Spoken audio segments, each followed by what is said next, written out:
ये बोलते हैं कि हम महात्मा गांधी के फोटो लगा, अरे महात्मा गांधी आप बन जाइएगा, कभी भविष्य में भी नहीं बन पाइएगा। अगला पीढ़ी छोड़िए, 107 पीढ़ी और भी जोड़ दीजिएगा ना तो महात्मा गांधी नहीं बनेगा प्रशांत किशोर। देखिए तेजस्वी जी का कार्यकाल बहुत अच्छा रहा है। उन्होंने 17 महीना में लगभग नौकरी अधिक से अधिक दिया है। उनका कार्यकाल अच्छा लग रहा है, लोगों में उसका जुनून बना हुआ है। अभी जो है ना आरजेडी में लोगों का क्रेज बढ़ा हुआ है। सुही का बेटा देगा। तो आपको ऐसा लगता है उन्होंने सच में तेज प्रताप को घर से बेदखल कर दिया? किया होगा, लेकिन सब परिवार का बात है। परिवार क्या है, जदयू ने ऐसा क्या किया? विकास किया है जी। जो गुंडा राज था अभी एक फिलहाल पार्क दो रात करके कहीं भी निकल जा रहा है, घूम फिर के चला रहा है।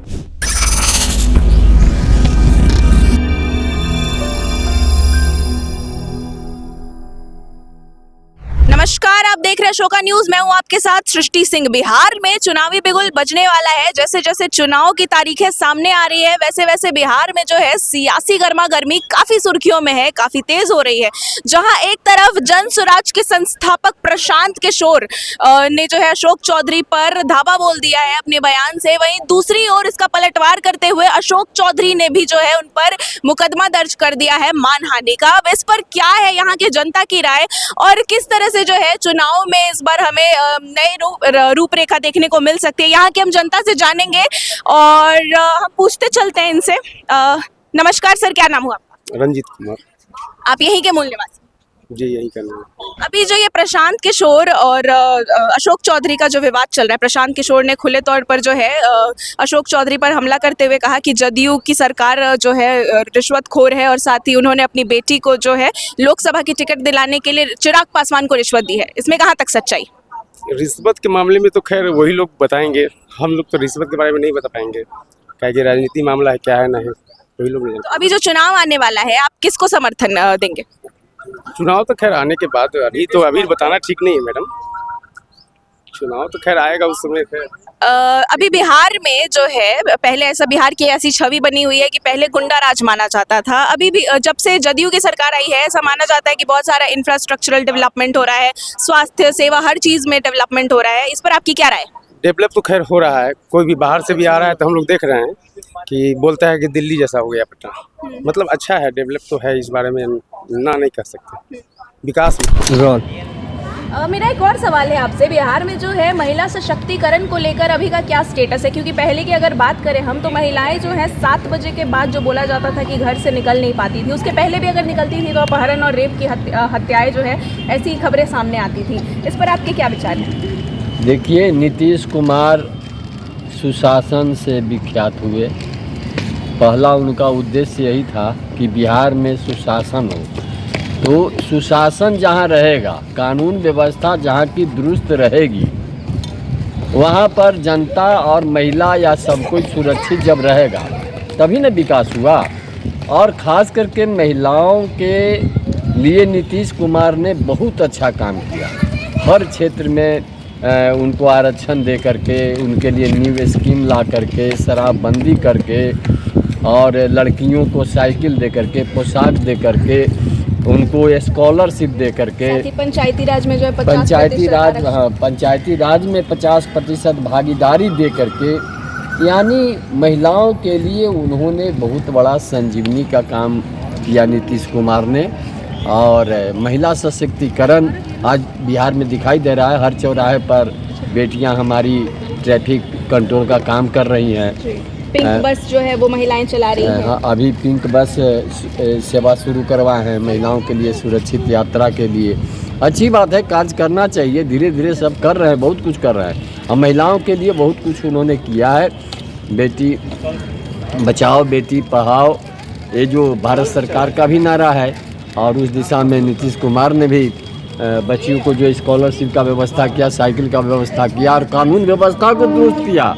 लड़कियां साइकिल चला करके पढ़ाई करने लगी, आगे बढ़ी और लड़कों के अपेक्षाकृत प्रतियोगिता में भी अच्छी भागीदारी उनकी है, टॉप कर रही हैं। अच्छा है, नीतीश कुमार ने एक वातावरण बना दिया है। लेकिन इस वातावरण को बना करके रखना हम जनता का भी दायित्व है कि सरकार के ऐसे सामाजिक जो कुरीतियां हैं महिलाओं के विषय में, दहेज प्रथा वगैरह वगैरह बहुत सारी कुरीतियां हैं, उनको इनफिनिटी के दृष्टिकोण से देखना, ये सब था। धीरे धीरे बहुत समाप्त हो रहा है, वैसा अब नहीं है, और इस दिशा में उनका कदम बहुत सराहनीय है। और चुनाव की तारीखें अब कभी भी आ सकती है, क्या लगता है इस बार क्या होने वाले समीकरण? देखिए, बिहार में विकास के मुद्दे पर अगर चुनाव होगा तो नीतीश कुमार के अलावे दूसरा कोई विकल्प नहीं है। अगर समीकरण के आधार पर चुनाव होगा तो जैसा टिकट बंटवारे में समीकरण होगा, गठबंधन होगा, वैसे परिणाम भी आ सकते हैं। अगर एनडीए का यही गठबंधन रह गया तो मेरे समझ से, जैसा मेरा अनुभव है, इनकी सरकार पुनः बन जाएगी। लेकिन इस साफ दृश्य तब होगा जब फाइनल देखा जाएगा कि कौन दल कैसे कैसे किस तरह से चुनाव लड़ रहा है, क्योंकि लोकल चुनाव है, इसमें राष्ट्रीय मुद्दा होता नहीं है, कमज़ोर होता है राष्ट्रीय मुद्दा, और लोकल इशू ज़्यादा रहते हैं। आकाश कॉन्फ्लिक्ट के लिए बिहार जाना जाता है, तो ऐसी दृष्टिकोण से जब हमको लगता है कि पूरा पटल साफ तभी होगा जब फाइनल टिकट बंटवारे को या समीकरण को देखना पड़ेगा। ऐसे जल्दीबाजी कह देना होगा कि कौन बनेगा, लेकिन यह अगर सरकार एनडीए की रही, जो अभी लोग हैं, तो निश्चित रूप से सत्ता में आ जाए। मौजूद है हमारे साथ, हम इनसे बात करते हुए चलते हैं।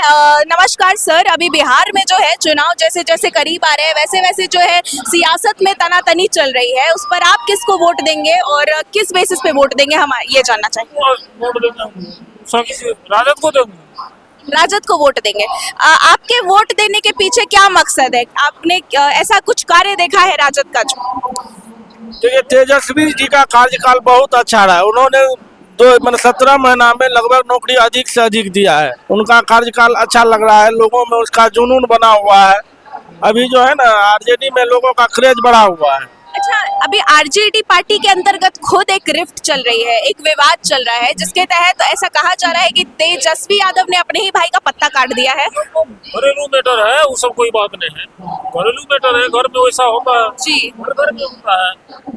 बड़ा परिवार हो या छोटा परिवार हो, सबको होता है जी। तो बेटा थोड़े छूट जाएगा, वो उन्हीं का बेटा रहेगा। तो आपको ऐसा लगता है उन्होंने सच में तेज प्रताप को घर से बेदखल कर दिया? किया होगा, लेकिन सब परिवार का बात है, परिवार में रहेगा। जैसा कि आपने सुना कि यहाँ पर भी जो है राजद की थोड़ी सी समर्थन इनको राजद का दिया जा रहा है। यहाँ पर हमारे साथ और भी लोग मौजूद हैं। क्या नाम हुआ? एमडी मारूफ। आरजेडी के वोट देंगे इसलिए कि वो नौकरी देता है, जो नौकरी देगा हम उसी को, रोजगार देगा हम लोग उसी का वोट देंगे। और बिहार में डोमिसाइल नीति लागू होना चाहिए। दूसरा स्टेट का बिहार में आकर नौकरी कर रहा है और हम लोग को नौकरी से बाहर हो रहा है, इसलिए हम लोग आरजेडी के साथ देंगे और नीतीश कुमार के खिलाफ है। पटना का निरीक्षण करते करते हम वहाँ पहुंचे और लोगों के बीच, इनसे हम जानेंगे। आपका क्या नाम हुआ? गोपाल कुमार। अभी चुनाव आने वाले हैं और चुनाव आते ही बयानबाजियों का सिलसिला जारी है, जहां पक्ष और विपक्ष आपस में जो है बयानबाजी से एक दूसरे पर तीर चला रहे हैं। वहीं दूसरी ओर अभी तेज प्रताप को जो है उनकी जायदाद और जो सरकार है उससे बेदखल कर दिया गया है। क्या ये आलेख है? ऐसा बहुत बार कहा जा रहा पहले तो हम ये पूछना चाहेंगे मैडम कि कितना दिन के लिए बेदखल किया गया है, वो बता सकते हैं आप? 6 साल के लिए। और जब घर का चीज़ है 6 साल के लिए कहीं दूसरे जगह हम रख देंगे तो फिर तो मेरा ही होगा, तो उसमें आपको सवाल करने का क्या जरूरत है? तो आपने ये दावा यानी कि सत्य होता हुआ बताया है कि लालू यादव ने जो तेज प्रताप को निकाला है वो मात्र एक ड्रामा है, एक षड्यंत्र है। षड्यंत्र नहीं है, वो सजा है। षड्यंत्र नहीं है, इसे षड्यंत्र नहीं कहेंगे, इसे सजा कहेंगे। अगर जो कोई मर्डर करता है तो उसे 14 साल 10 साल का सजा होता है। कोई मुकदमा होता है उससे सजा होता है। उसी तरह से घर का सजा, अपना जो अपनापन होता है उसी तरह से उनको सजा मिला है। आगे पूछिए मैम। अच्छा, आपने कहा कि ये घर की सजा है, लेकिन ऐसा माना जा रहा है कि अभी जो है कोर्ट से ऐश्वर्या को, तेज प्रताप की जो पहली बीवी थी, उनको जो है एक नोटिस आने वाला था जो शायद उनके पक्ष में होता, और जब ये फैसला कोर्ट से आने वाला था तभी ये जो है तेज प्रताप को निकालने की प्रक्रिया हुई। तो मैं ये जानना चाहूंगी कि इसमें कैसा खेल है? तेज प्रताप नालायक है, जो ऐसा गलत काम किया तो सजा भोगेगा। अच्छा, जब उन्होंने मैं सजा देगा। तेज प्रताप की जब पहली शादी हुई उस वक्त भी उस वक्त वो पहले से लिव इन में थे और लालू यादव जी को ये पता था क्या? उस वक्त जमीर नहीं था लालू यादव? था, ये ड्रामा है, नाटक है, पहले शादी हुआ सब पता था। पहले शादी हुआ था, ठीक है, शादी होता है, एक आदमी 6-6 7-7 शादी करता है, ऐसा नहीं कि एक ही वो आपके लिए गलत नहीं है? गलत नहीं है, उसके साथ रिलेशन बनाना गलत है शादी करके रिलेशन बनाना गलत है। जी। अब उसमें उससे उनके साथ रिलेशन बना के हम दूरी बना लेंगे तो गलत है। वो तो साक्षात दिखाई दे रहा है जो कांड वो किए हैं, जी। वो तो गलत है किए हैं, तो मुकदमा लगना ही लगना, मुकदमा को उसे तो फांसी पड़ना चाहिए, मुकदमा तो सजा होता है, उसे फांसी पड़ना चाहिए। अपने किसी बयान पर फांसी पड़ना सही है? या किसी बयान पे फांसी पड़ना सही नहीं, वो क्या किए हैं आपको मालूम है मैम? जी जितना मालूम है उतना ही आप खुल के बात कीजिए। जी, खुल के बात करें तो उन्होंने जो है अशोक चौधरी पर ये आरोप लगाया है कि उन्होंने अपनी बेटी को रिश्वत देकर टिकट दिलवाई है लोकसभा की। बताइए, ये अच्छी बात है? अच्छा बात है, बताइए। ये तो हम आपसे जानना चाहेंगे। आप भी बताइए मैडम, इतना दर्शक है, किसी को अगर जो हम ये करके भाड़ा नहीं लेंगे गाड़ी से तो गलत है या नहीं है? तो उसी तरह से हर डिपार्टमेंट में, हर अलग अलग डिपार्टमेंट में वो सब प्रक्रिया जो होता है, बताइए, ऐसा तो घिनौना काम करना नहीं चाहिए किशोर प्रशांत जी को। और ये बोलते हैं कि हम महात्मा गांधी के फोटो लगा, अरे महात्मा गांधी आप बन जाइएगा, कभी भविष्य में भी नहीं बन पाइएगा। अगला पीढ़ी छोड़िए, 107 पीढ़ी और भी जोड़ दीजिएगा ना तो महात्मा गांधी नहीं बनेगा प्रशांत किशोर। और ये सब फालतू है और कोई बात नहीं है मैम, समझ गए ना? इतना घिनौना काम किए हैं लालू जी, कभी ये सब काम किए हैं, अब बेटा आके ये कर रहे हैं तो वो भी इतना भी घिनौना नहीं करें जिससे उनका पर्सनैलिटी गिर जाए, समझ रहे हैं मैम? तो प्रशांत किशोर युवाओं का कुछ नहीं कर सकते हैं, वो खुद अपना पेट भरेंगे, अपना कार्यकर्ताओं को पेट भरेंगे, बस इतना ही उनको बारे में यही है। जैसा कि आपने सुना, ये मिली जुली प्रतिक्रियाएं थी यहाँ के लोगों की। यहाँ पर जो जनता है उनका कुछ लोगों का मानना है कि लालू यादव का परिवार जो है वो पाखंड कर रहा है, वहीं दूसरी ओर प्रशांत किशोर को भी पाखंडी बताने से लोग यहाँ पीछे नहीं हटे हैं। आज के लिए फिलहाल इतना ही। हमारे यूट्यूब चैनल को फॉलो करें, लाइक करें, सब्सक्राइब करें और हमारे साथ देखते रहे अशोका न्यूज़। धन्यवाद।